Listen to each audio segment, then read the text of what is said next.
सच्ची श्रद्धांजलि सिर्फ नमन करने से नहीं होगी। सच्ची श्रद्धांजलि होगी कि कोई भी छात्र और छात्राएं डॉक्टर गौर के उस रास्ते पर चलकर उस मुकाम तक ऊंचाइयां हासिल करेंगे तो मुझे लगता है उस दिन गौर साहब का आशीर्वाद हम सब पर फिर से बरसता रहेगा। मुझे लगता है कि आज भूपेंद्र जी ने मुझे इसलिए बुलाया था क्योंकि जब पहला दिन था, जब मैं सागर आया था, उस उत्सव की शुरुआत हुई थी, तब मैंने कुछ आपत्तियां की थी और मैंने ये आपत्ति दर्ज की थी कि गौर साहब के 150वीं जयंती निकल गई, हम शायद जाग नहीं पाए। मध्य प्रदेश का पहला विश्वविद्यालय सागर है, उसके 75 साल पूरे हो गए, उसका अमृतकाल चल रहा है, लेकिन शायद हम उस तरह से उसकी उपस्थिति दर्ज नहीं कर सके। और इस बात को लेकर मैंने कहा था कि वर्तमान में शिक्षा लेने वाले हमारे छात्र छात्रों, शिक्षाविद हों, जनप्रतिनिधि हों या अन्य कोई भी व्यक्ति हो, उसको एक बार विचार करना पड़ेगा कि वास्तव में हमारी अपनी जिम्मेदारी क्या है। मेरे आराध्य परम पूज्य शिवासी जी की एक वाणी थी, उन्होंने मुझसे पूछा युगों परिवर्तन का काट सिद्धांत क्या है, मूल सुधार या भूल सुधार। मैं जवाब नहीं दे पाया था क्योंकि मैं फैसला नहीं कर पाया। बाद में उन्होंने उपहास करते हुए मुझसे कहा था ये प्रश्न गलत है, युग परिवर्तन का काट सिद्धांत है मूल सुधार और भूल सुधार। मैं मंचस्थ लोगों से और आप सबसे जो सामने बैठे हुए हैं, मैं सबसे ये विनती करूंगा कि मुझे लगता है कि हमको प्रायश्चित करना चाहिए।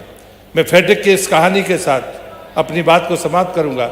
जर्मन का एक राजा था फेडरिक, उसने वो एक बार विजय के बाद कैदियों से मिलने के लिए गया।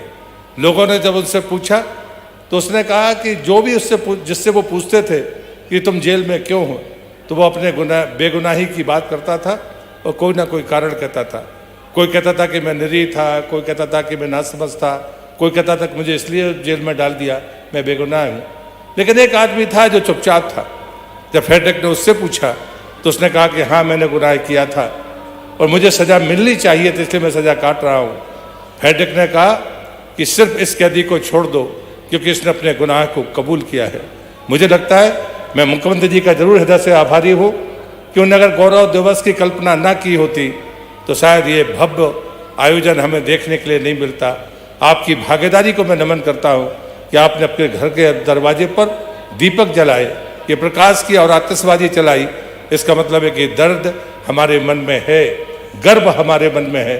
बुंदेलखंड की इस धरती पर विद्या की गंगा का लाने वाले वो भागीरथ जिनका तेज सूर्य के समान आज भी चमक रहा है, ये विश्वविद्यालय हम सबको ज्ञान दे रहा है, प्रकाश दे रहा है। लेकिन इस सच्ची श्रद्धांजलि सिर्फ नमन करने से नहीं होगी।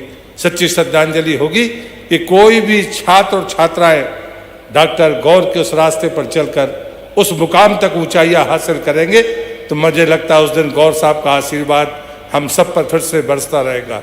कुछ गलतियां होंगी, उन्हें हमें आज के दिन ठीक करना चाहिए, लेकिन आज आनंद का दिन है। उसलिए मैं मध्य प्रदेश सरकार के मुखिया आदरणीय शिवराज जी को धन्यवाद दूंगा कि आपने गौरव दिवस की जो कल्पना दी है उसने कम से कम मेरे जैसे लोगों के दर्द को कम किया है।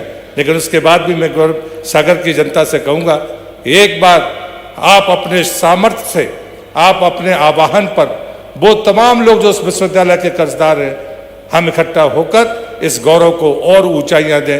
यही सच्ची श्रद्धांजलि होगी। मैं डॉक्टर गौर साहब के चरणों में नमन करते हुए अपनी बात को समाप्त करता हूं। मुझे बुलाया, बहुत बहुत धन्यवाद। भारत माता की जय।